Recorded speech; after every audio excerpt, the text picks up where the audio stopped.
Magandang umaga sa inyong lahat mga ate at kuya. At ito na po, pupunta kami ng Alcobar. Ayan, kasamahan ko po sa simbahan at mga kapatiran po. Maraming salamat sa aming matipunong driver, si Kuya Cesar. Siya po ang nag-sponsor sa amin. Kasamahan po namin dyan si Tatay Leo, si Dempoy, si Kuya Jericho, saka ako na rin. Yan nga po pala yung daanan ng Saudi Arabia. I mean yung highway. Makikita nyo dyan. May natubo ng mga damo kasi nga umuulan last week. Yan, sayang-saya pa nga namin dyan. Nagkakantahan kami ng praise song para mapurihan ang ating Panginoon. Yan, sa hindi po pala nakaalam ay tayo po ay isang born again Christian. Yan. So, nagfi-fellowship po kami dyan kasi nag-iimbita to si Kuya Cesar kasi may suggest sa Alcobar. Ayan, dyan na kami sa Alcobar. Yan yung train station na may nakasulat dyan SAR ng Saudi Arabia Railways. At yan naman po yung yung building. Nagkalito-lito na ako. Pasensya na mga lodi. Ang Alcobar talaga, yan yung 2020 dyan ako nang galing. Isang taon ako na-assign. May nadaanan na rin ng mga tinatawag ng monumento. Ayan. Yung popular talaga sa Kubar, yung tower na yan. Sa mga hindi po pala nakaalam, yung tower na yan, tubig pala yan siya. Oo, yan po ay tubig ang laman. Nakapagsabi yung kaibigan ko na Saudi. Ayan. Ang ganda talaga ng tanawin sa Kubar.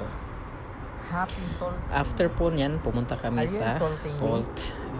Doon sa may sa gilid ng banda ng noong tower na yun unahan. So ayan, nagpagas din kami pagkatapos doon. Saka maalat yung kape nila kasi salt. Ayan, nagpagas si Kuya Cesar. Mga full tank, mga 70 plus real lang dito po. Sa Pilipinas yan, 1,000 ang babayarin mo. Ayan, naabutan na nga kami ng gabi dyan sa daan. Continue for 7. Ayan. Tapos na yung sadya namin sa Alcobar. Diba, nagkabulol-bulol ako. Pupunta kami ng Judas Cave o sa Arabic Al-Qura Mountain or Al-Qura Cave. Ayan, yung daan pala patungo doon madilim kasi hindi pa yata nalagyan ng mga poste, mga ilaw ni mayor, di ba? Sa kayaman-yaman ng bansa, hindi lahat talaga ma-accommodate ng isang hari. So ayan, andyan na kami sa Hufuf. Akala ko talaga dati ang Hufuf saka yung Al-Hasa magkaibang city. Ayan pala yung Hufuf at saka Hasa, iisa lang yung nila. Hufuf city, tapos Hasa yung parang lugar sa Hufuf. Kabululan naman ako first time ko tawag nito, mag voice over. Ayan, paikot-ikot pa nga kami dyan sa daan kasi nawala kami. May katagalan na rin daw silang nakabalik dito sa sa Judas Cave. May nakapagsabi naman sa akin na hindi daw talaga yan Judas Cave. Mga Pilipino lang nagsabi. Ayan, so inikot namin dyan. Siguro mga bandang alas 8:30 yata or alas 9 na kami nakarating dyan sa Hufuf. Yan, patungo kami ng gate doon sa Judas Cave o Al-Qura Cave. Yan po pala yung entrance, yung gate. Ang entrance niya may mga restaurant at sa mga sisha rin na katabi. Sisha yung parang sigarilyo something. Yan na yung mga picture dito. Hindi ko alam bakit memorize. Hindi ko ma-memorize to. Yan yung mga siguro papaganda dito sa cave na to. Sila yung behind of the success So, ang entrance fee pala dito sa ngayon is 57.50 Saudi Riyals. As update in March 2024. So, ayan, nagtaka nga ako dito kasi nga nakakasakay na kami ng elevator. Akala ko ando na ito sa tuktok ng bundok social to kasi may elevator na yung cave. So, ayan, bago ang lahat, lumabas na kami. At ayan, yung si Manong nasa baba, andito na siya sa taas. Nauna pa siya sa amin. Naglakad lang siya sa may hagdanan. Ayan. Bago ka pumasok doon sa may entrance talaga ng kuweba, makikita mo muna dito yung mga sinaunang mga culture, mga tao, mga gamit nila. Ayan, yung mga profile nila. Ayan. So, makikita nyo dyan. So, hindi ko na masyadong binubuklat yung ano niyan kasi hindi ako marunong. Naka-Arabic din siya. Hindi siya ma-translate ng English. Meron naman sigurong translate dyan pero hindi ko talaga yung history dyan ma-translate ng English. Hindi ko makita yung settings. Ayan. So, ayan, pumunta tayo doon sa kabila. Ganun din, makikita mo the views of some historians. Ayan, yung mga dating sinaunang tao, sila yung nagmamanage, ayan, sa Arabian Peninsula. Ayan. Social sila dito kasi nga naka-digital sila. Pwede mo lang i-touch screen yung gusto mong pindutin. Ayan. Pagpasok mo naman dito, syempre mag-sanitize muna tayo kasi naghawak-hawak tayo. Ayan yung mga Hebrews na languages, Syrian, Aramaic, Arabic, ayan. May mga sample pa nga dyan sa may gilid. Hindi ko na na-video doon sa may gilid. Ayan. Ayan, ito rin. Nakasulat sa Arabic na lengguwahe.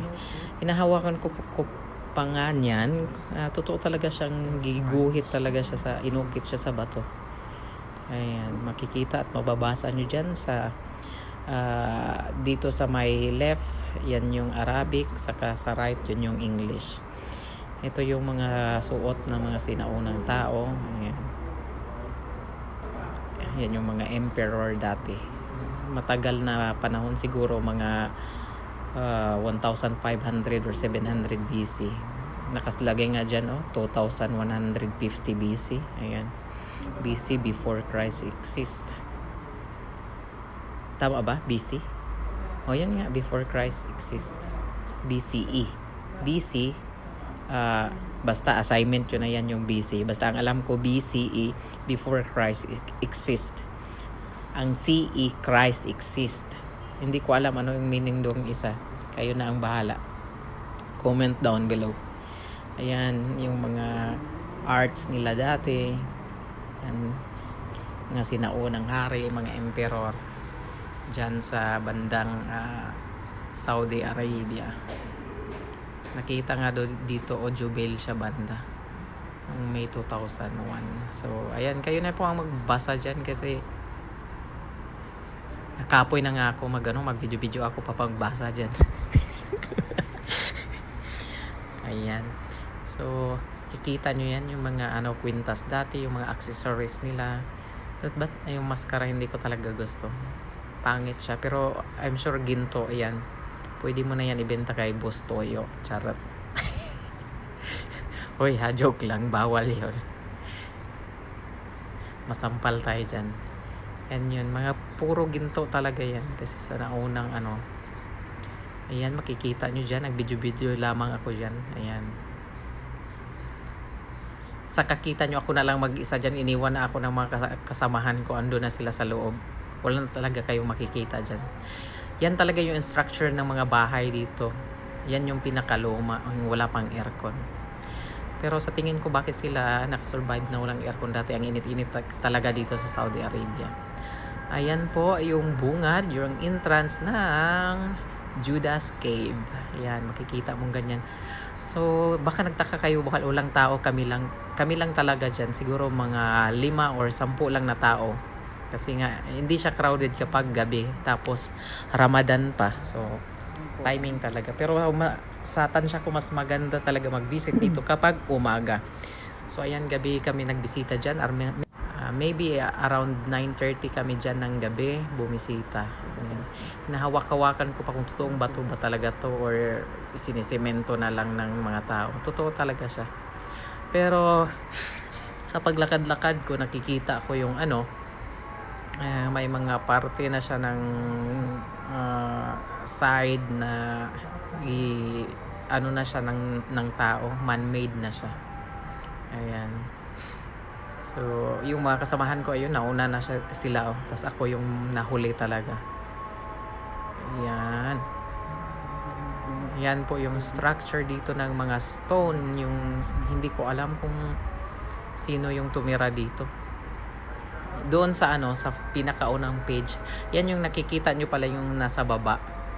Yung parang may bato-bato. Yan yung mga speaker. Ginagawa nila ng parang hugis bato, tapos doon yung speaker sa loob. Diba? Napaka nila tawag dito. Creative. Siguro sa tansya ko, yung government ng Saudi Arabia ay nag-hire pa ng mga archaeologists or mga artists sa ibang bansa para lang mabuo itong or mapaganda itong Judas Cave. Ay, samok-samok din po. Umuagi ko. sorry. Dito na nga sa bunga na to, guys. Dito sila nagpapapicture. Ayan. Kung makikita nyo dyan, may green na mga ilaw.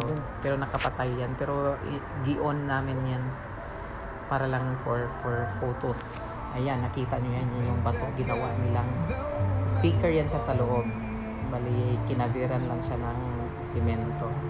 Ayan, nakita nyo pa yung brand ng speaker. So, ano ba yung pinapatugtog nila dyan?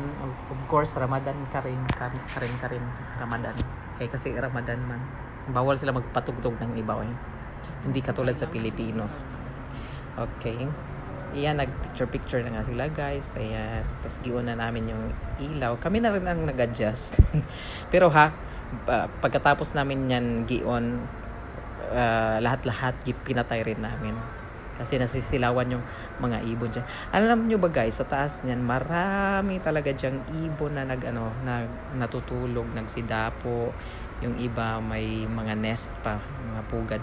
Saka dito na section naman, ito yung salamin daw na magre-reflect kapag umaga yung araw daw, something, hindi ko na basta sabi nung kaibigan ko na pumunta na rito dati, kaso umaga sila kaya nga sa Ramadan season, sarado pala sila ng umaga, kaya hindi kami pwede sa umaga. So gabi na lang namin gigrab yung opportunity.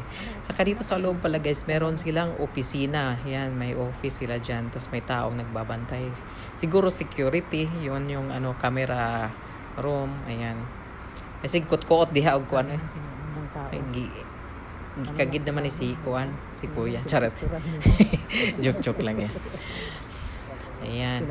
Di nga na jud siya kataas o nagbisaya na jud ko, hindi nyo na nasabtan, no. Gikapoy na ko voice over sa 13 minutes pa naman nagbasa-basa na imong white. Aray ko. Di nga rin siya mag voice over. Magsige lang kag istorya, basta di juga mahutdag og mga idea. Kana pala, guys, yan yung sa taas. Sa taas na yan ng talaga kuweba.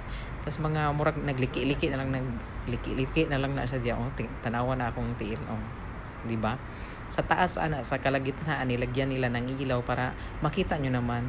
Sila nang nag-adjust sa inyo. Alam nga naman nagbayad sila sa ibang bansa ng archaeologist tapos hindi mapaganda ang kuweba. So wala silang income, di ba? Mindset ba? Ayan, nakikita nyo may camera. Ayan. Sa bawat talaga dyan, siguro mga 5 meters may mga camera dyan sa mga sulok-sulok para makita nila ang seguridad ng bawat Pilipino. Ang bawat tao na pumasok dito sa kuweba. Judas Cave talaga daw to pag sinabi ng Filipino. Popular siya.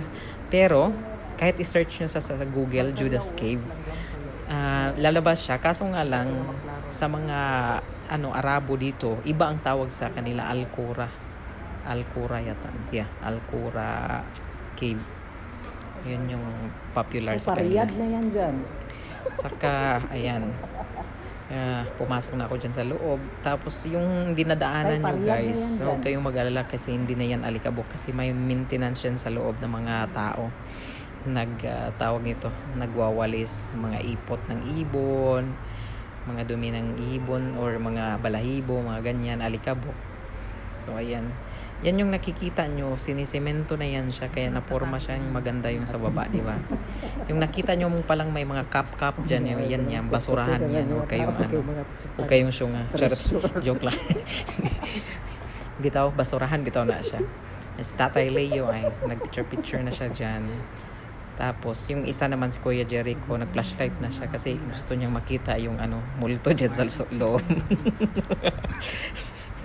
So, anong nakita mo dyan? Nakita mo na ba yung future mo? So, ayan na nga guys. Picturean ko yung taas. Pero, iwan ko ba bakit na-picturean yung sarili ko dyan? Tinuturo-turo ko pa. Sabi ko, ayun ayun na yung higante. Char. Nakita ko na yung engkanto. Iki-MGS na yan. So, ayan. Bumalik na ako dun sa sa main course. Main door pala. Main na daan. Kasi nga andun sila tatay. Baka maiwan na ako. Yan, malaki at malawak. Hindi siya malawak ha.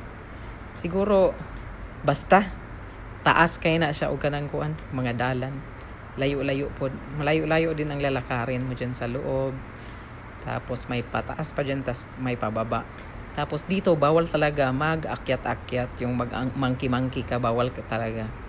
Kasi nga, baka matuklap yung mga simento dyan, gisimento. Malugi pa sila sa bayad mo. Charot. May mga tao pala dyan. May nakita kami mga Koreano. Ang iwa sa'yo. Okay ka. Asangit kita. Yan, ako na pala diha isa. Makita nyo na ikupa diha. Basurahan na siya. Ayan. Video na nako kung sarili kong nabay ungo des likod wala man gyud So nindot jud siya. Napawaw ko. From 1 to 10, rate na ko siya as 9. Pero by nature siya, siguro ang nature diha na lang matagal lang talaga dito mga babae. 60%. Ang 40% ana diha kay kanang gisiminto na pagibutangan naggipanindot na nila para lang makita yung shape. Yan guys, namis jud ko aning bangko kay mura gyud siya kaguran. Di ba? Sa sunod ding hani siya kung himuong kaguran para daghag makalingkod ug walay manghiram kay dako-dako gyud siya. Daghan na bang gihiram nga kaguran karong Holy Week. Ayan. So, yan yung mga sinaunang tao, mga drawing nila, mga kalabaw, tas mga camel, ayan, yung bit nila. Oo. Tapos, ayan, pa-exit na nga pala kami dyan, guys. Yan yung yan yung pagawas na, pa-exit na. Ayan, so balik na kami dito sa labas. Ayan, nakita nyo pala yung MOA, Mall of Asia dyan. Ginaya nila yung MOA sa atin sa Pilipinas. Ayan, lumabas na pala kami. Tapos, nakita namin dito yung isang restaurant. Doon talaga sila sa kuweba. Pero bawal ka daw pumasok dyan kapag hindi ka nag-book ng online. So, coffee shop yun siya. So, bawal pumasok yung walk-in. Dapat mag-book ka daw sa online. Pwede naman kami mag-book dyan kasi may internet naman kami online. Syunga-syunga rin siya. Bahala siya. Ayan guys, kinaumagahan pala. Kung gusto nyo palang pumunta sa Judas Cave, pumunta kayo doon sa Lily Hotel. Ayan, malapit lang dyan sa sa Center Point. Pauwi na pala kami dyan. Kasi hindi ko na video yung sa Lily Hotel. Parang 150 ang isang room. May master's bedroom to, 2 tao na to siya. May toilet, ayan. May TV. Pero maririnig mo lang ang kabila. Ang kalabog, hindi ko gusto. Tsaka. Kaya magsigaw-sigaw man sila, marinig mo. Kung anong ginagawa nila, marinig mo talaga. Kung may milagro silang ginawa. Ay, sorry. Kaya pakusgad yun na imong TV diha. nga side. Ayan, so 150 di ay ang nilahang room. 150 lang pala ang room nila sa Lili Hotel. Ayan. Yan yung Hofof City. Ayan. From Kubar to Hofof, mga 3 hours siguro or 2. Something, ganyan. From Hofof to Riyadh, mga hindi ko alam. Mga 3 hours siguro. Ganyan. Yan yung mga building dyan, mga hospital. Ang Hofof, ang liit lang talaga siya na city. Pwede mo siyang i-tour, ikutin, i-strolling ng siguro mga kalahating araw lang o isang araw, mga ganyan. So yan, dinaanan namin yung hospital nila or hospital nila. So for me mas maganda magtrabaho dito sa Hofof kasi nga malapit lang talaga ang villa mo, malapit sa hospital, malapit sa shopping area, malapit talaga lahat. So maganda siyang gawing magtrabaho dyan kung na-assign. Pero yung iba ayaw talaga daw ma-assign dyan kasi nga bukirin, tapos marami daw bado. Pero depende na yan sa iyo kung paano mo i-handle yung bado na yan. Kung bado rin ang ugali mo, di magkabaduan na kayo, di it's a tie. Charet. Ayan. Nadaan na nga pala namin yung railways. Ayan, pauwi na kami ng Riyadh, Saudi Arabia. Mga lang kami doon. Isang araw lang talaga. Nagbiyahe kami pa Kubar, mga 1:00. Tapos umuwi na rin kami nung kinaumagahan na. Ayan. Yan yung disyerto nila na nakikita nyo, di ba, may tumutubo siyang mga damo dyan. Yung mga damo na yan, kinakain niya ng mga camel. Ayan, tingnan mo. Di ba, ang bait ni Lord kasi pinaulan niya. Tapos meron talagang tutubo dyan ng mga damo na Bisaya na Tagalog na kamunay bahala paminaw diha na side. Ayan. Yan yung nakikita nyo naman na pula-pula na buhangin. Yan yung tinatawag na red sun. Akala ko talaga dati red sun, yung araw, pulang araw. Sand pala, red sand. Hindi man sila nag-inform sa akin na saan pala to. So ayun, nakabisita na pala ako dyan dati way back 2019. Kasamahan ko rin sa fellowship ng Joshua. Shoutout pala sa Joshua family dito sa Saudi Arabia. At ngayon naman yung church ko is AOS, Anchor of Souls ng Lorime. Ayan. Salamat kayo sa pagsuporta ng aking video. Maraming salamat and thank you very much. Don't forget to subscribe, like, and share.